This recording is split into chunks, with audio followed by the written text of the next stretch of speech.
Hi, my name is David Dowdy. I own Action Coach Lake Norman, your local business education, training, and coaching organization in Mooresville. And I am thrilled to have on the business spotlight today Miss Allegra Al Smadi with My PEVO, right? Did I get that right, Yes, Allegra? sir. Yes, David. Thank you. Excellent. Excellent. Well, Allegra, why don't you go ahead and introduce yourself? Tell us a little bit about My PEVO, what you do. Sure.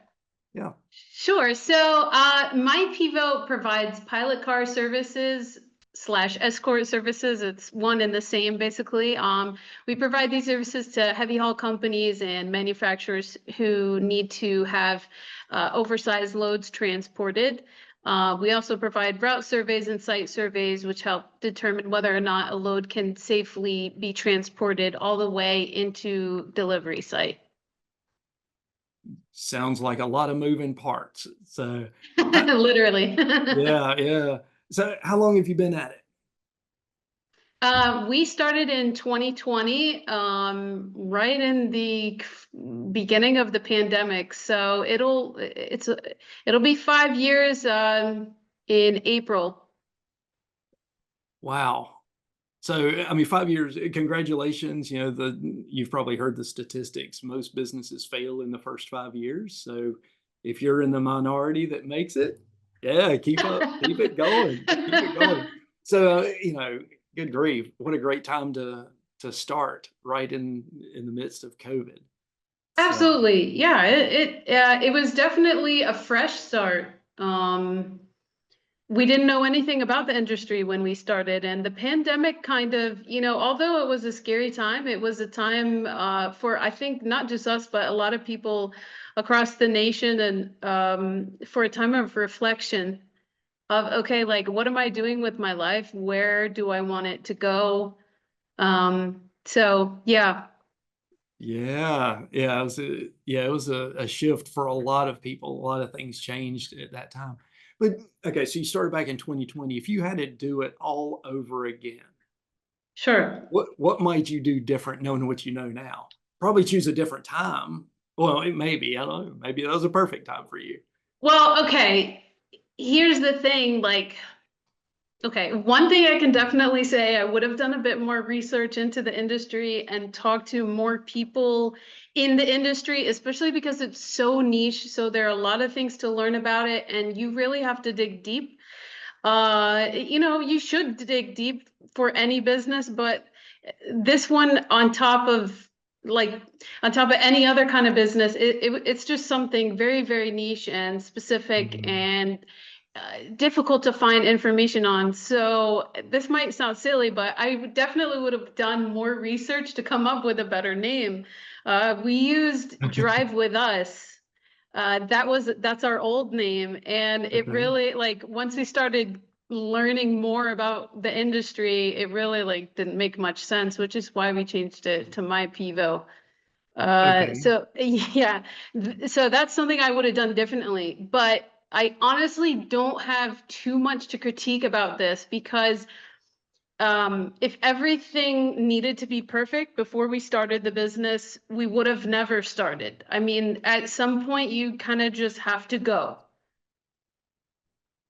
I love it. I love it. So, what is PIVO? Is that an acronym for something? Does it stand? Ye- Okay. Yeah, it's actually an acronym that a lot of DOTs, a lot of state Department of Transportations across the country, they use it in their language when they're issuing permits, like to the trucking company to haul that load. Oh, Uh, okay. a, so a PEVO is pilot slash escort vehicle operator. Makes a lot more sense now. Yes, so yeah, now you can see why My PEVO we thought is a lot better than Drive With Us. Drive With Us is really ambiguous. We were getting a lot of Right. phone calls for like people that thought we were like a ride share service or something like that. So yeah. Gotcha. That's great. Okay. Well, so you've been at it almost 5 years. Yes. What are, if I were to ask what a few of your bigger learnings have been and, over the years, what comes to mind for you? Um, so what first hit me is like it's definitely a bit harder than being an employee. You know, you have a lot more responsibilities Just a bit. and It's a lot harder. It's a lot harder. Come on. and you know, well, I don't want to like take away from, you know, people that are in the employee position, because I definitely can resonate with them, as I was for many years. This is my first time owning a business, so Okay. um but I learned not everyone, you know, you see that on paper, not everyone communicates the same way, but you don't realize like how big of a difference, like you don't realize how true that is until you start managing people and employing people, because people are so dynamic, and you have to be a bit adaptable when choosing how to communicate things from one employee to the next. Right. And then also something that we've learned is, um, it's difficult for a lot of people to gain their employer's trust, especially with, like, you know, you're a small company. Nobody knows you. You haven't built a reputation yet. So I Right. might know that I'm an honest person that wants to do right by people, but until I built a relationship with my team, they're not going to know that just off the bat. You know, in some sense, they're taking a big risk, just as I am hiring them. They're taking a big risk coming on board with me, because you know, I'm a smaller business. So Right. so Right. yeah, that's definitely a couple things that I've learned. Yeah. And it's so how big is your team now? 23 people, including myself and my husband. We're the co-founders. So Yeah. Well, that's we mentioned a lot of moving parts before. To have 23 people on your team, there is a lot of yes, diversity in the communication styles and yes, behaviors of, people are all coming in from different places and different yes. trainings and belief systems and whatnot. So getting them to work as a team. But yeah, Yeah. we also hired around 400 subcontractor companies last year. Some of those people took multiple loads from us. Some might have just worked just a few times, but some work with us on some on a weekly basis, some on a monthly basis, you know. Wow. So yeah, so you know, we're not just communicating with the 20 something of us in-house, but we're also working with subcontractors daily. So we're working with different companies, and that's also it, we had to learn about making sure our team knows that, okay, hey, these people aren't like employees, they're vendors, you know, they are their own company. And a lot of people, they start their own business because they want to be their own boss, right? So like Yep. we had to have our team make sure, like, hey, you need to approach them as they're their own business, they're their own company. They don't need to take that load. They don't owe you anything. They are a subcontractor, they are a vendor. You know what I'm saying? Because Right. I think people, our vendors respond in a better way when we approach them like that, rather than, hey, I have a load, please do that for me or whatever. Like, you know what I'm saying? Right. Right. Yeah, that's a great point. Understanding that relationship and it's that mutual respect. They've got some risk as well. Yes, Yeah. yes. Yeah. So, um, so going into business back in 2020, it doesn't sound like you've owned a business in the past. So we all come into business with a lot of misconceptions, and it's going to be a certain way. You're going to make a certain amount of money, have a certain schedule, and all. So, what are some of those misconceptions that maybe you had, and what you've learned as a result, or how it might be spot on, or maybe different? Okay, so the first thing that would come to mind is I want to be my own boss. Okay. This Okay. is a really funny statement to me, because when you're a business owner, your client is your boss. There's no such thing as be my own boss, because whoever's paying your bills, or whoever's paying your invoices or your check, that's your boss. That's the person you have to answer to. That's the person you have to make happy. So, you know, there is no such thing as being your own boss. Um, and at the end of the day, for me personally, when all is said and done, the Lord is my boss. So no, like, no, I always have someone to answer to. Another misconception I think would be, people look at business owners and they might look at all the profit they make or the success that they have, whether Mhm. or not they're successful, and they don't see all the sacrifices that they're making behind the scenes and all the risks that they have taken. I mean, there is such thing as, high risk, high reward, and I would add also high sacrifice, high reward as well. I'll throw that in there. So, Yeah. people think you have freedom, but this is something that you have to be careful about. You definitely have to maintain some sort of balance, because you can start Mhm. becoming like a slave to it, if you're not careful. Oh, absolutely. They don't necessarily see the late nights, the sleepless nights, Yeah. the weekend work. And if you're like me, like most business owners, it's 24 hours a day. The thoughts are kind of Yes. running around the business. Whereas an employee, you kind of 5 o'clock, you might You think can about it a put little that bit, but you away. can actually leave it behind. So Yes. yeah, it's entirely different.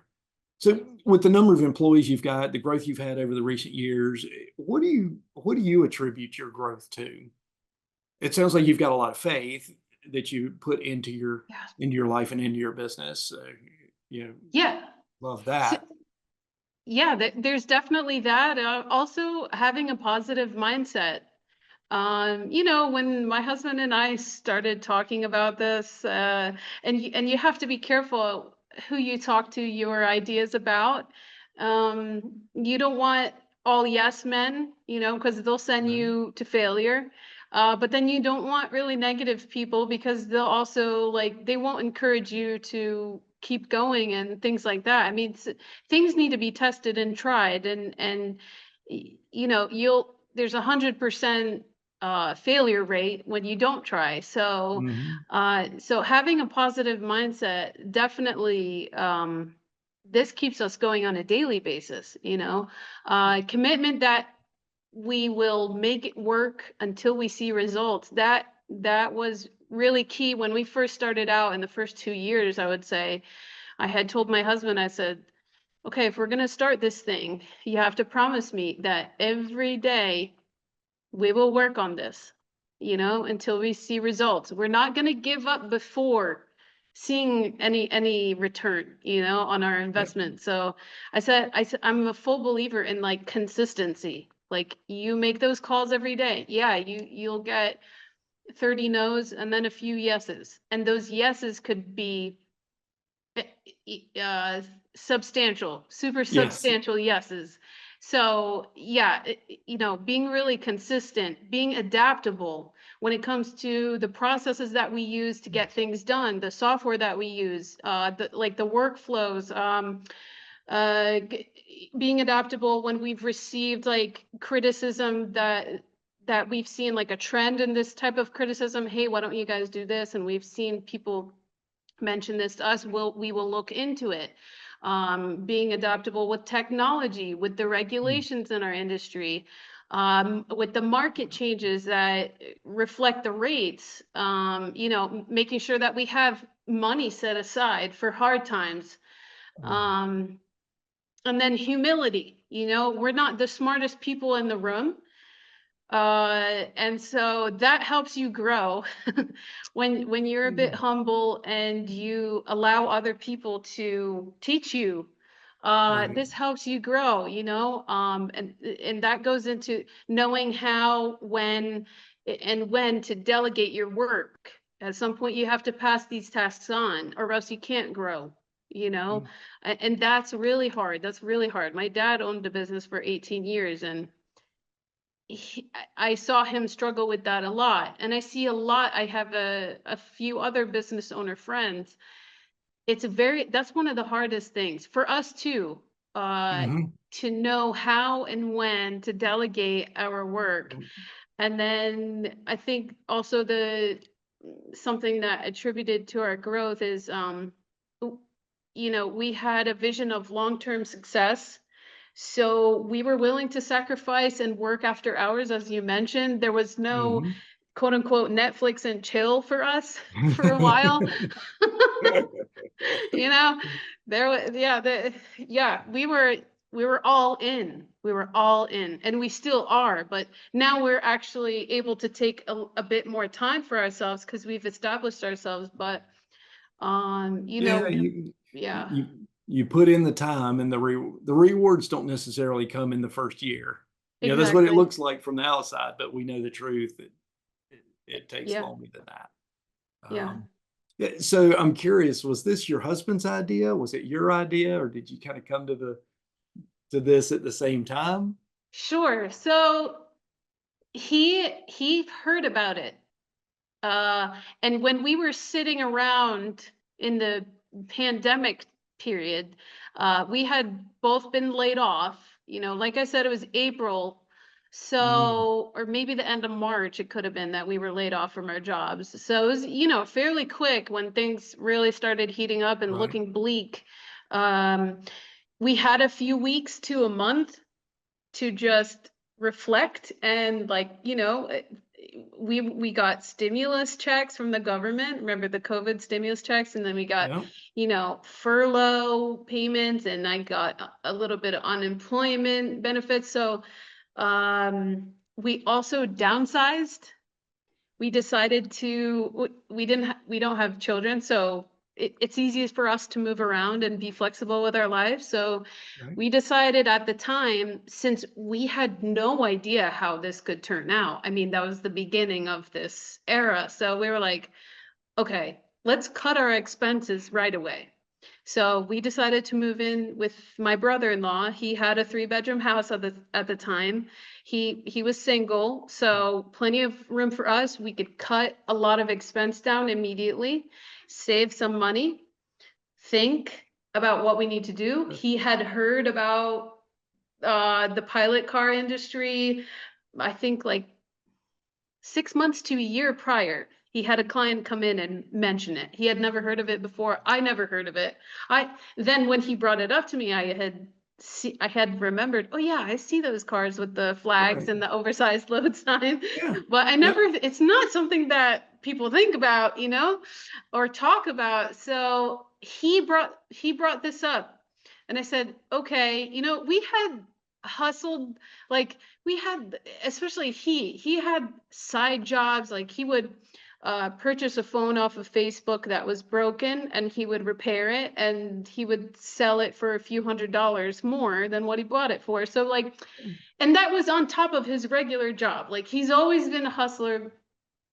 So I said, listen, this is a cool idea, but for me, this is a lot of sacrifice because you're going to be away from home a lot if you're going to be driving. You could be gone weeks at a time, whatever, Yeah. especially in the beginning when we're trying to put our name out there. I was like, I really hate that idea. So that's when I said, like, you have to promise me that if we're going to start this business, we have to make it legitimate. Like, this has to be, you know, something real, something substantial. So Right. I said, I'm going to work really hard at it, you know? And yeah, so Well, it sounds like you're well on your way. So you're touching on that balance. It was important for you to grow it to a point where you could create a little bit more balance instead of him being on the road all the time. mm, Even still, with that many employees and the demands of being a business owner, how do you kind of how do you keep that in check for each of you? That work-life balance to get time for yourselves for your own physical and mental and emotional, spiritual kind of time. it is important. It is important because you don't want to run into burnout, or you don't want Right. to have, you know, as you said, like, emotional, like, you don't want to have a breakdown. So we kind of do this work hard, play hard, where we will be working almost all day, every day for, you know, a few weeks, and then we'll take like a week off. Or we'll work really hard and for like a few months, and then we'll take like a month off, you know. That's pretty So cool. yes, so it allows us to get some quality time with our family and stuff. Also, my husband, My husband mentioned to me 2 months ago that he thought I should get a personal assistant. So I hired my sister. Excellent. So she does errands for me. She takes care of our home, grocery shopping, and that, ironing clothes. So she just does whatever I need, really. And that helps me to be able to have time for myself, go to the gym, hang out with my friend, whatever. That's awesome. That Yes. that's great to get to that point. Um, Allegra, you mentioned, the number of employees that you've got. You've over 5 years, I'm sure you've had some come and go. What's been some of the success, or what do you actually look for when you're recruiting and hiring employees? What are some things that might stand out that we could all learn from? Okay.